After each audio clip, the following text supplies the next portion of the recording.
வணக்கம் நண்பர்களே, இன்றைக்கி நம்ம ஒரு கலந்த சாதம் மாதிரி தான் கத்திரிக்காய் சாதம் வந்து பார்க்க போகிறோம். வாங்க எப்படி பண்ணலான்னு பார்க்கலாம். ஃபஸ்ட்டு வந்து நம்ம இதுக்கு வந்து ஒரு பொடி வந்து ரெடி பண்ணிக்கலாம்.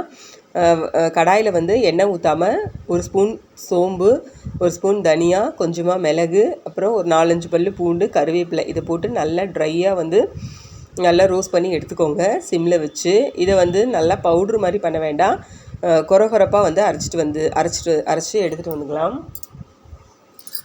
பாருங்கள். இந்த மாதிரி அதுக்கடுத்து கடாயில் எண்ணெய் விட்டு எண்ணெய் காஞ்சதுக்கப்புறம் கொஞ்சமாக சோம்பு, வரமிளகாய், கருவேப்பிலை, வெங்காயம் போட்டு நல்லா வந்து வதக்கிடலாம். வெங்காயம் போட்டு நல்லா வதக்கிட்டு கட் பண்ணி வச்சுருக்க கத்திரிக்காயை எடுத்து போட்டு அதோடு சேர்த்து எண்ணெயில் நல்லா வதக்கி விட்டுருங்க.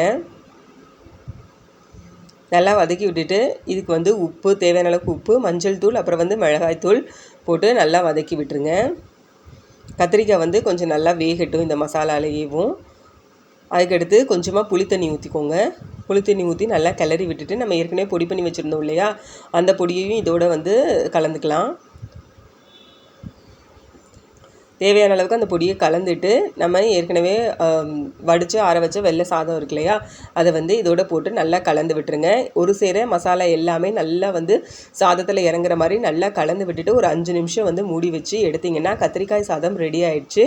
ட்ரை பண்ணி பார்த்துட்டு எப்படி இருக்குன்னு கமெண்ட் பண்ணுங்கள், ஷேர் பண்ணுங்கள், சேனலை சப்ஸ்கிரைப் பண்ணுங்கள்.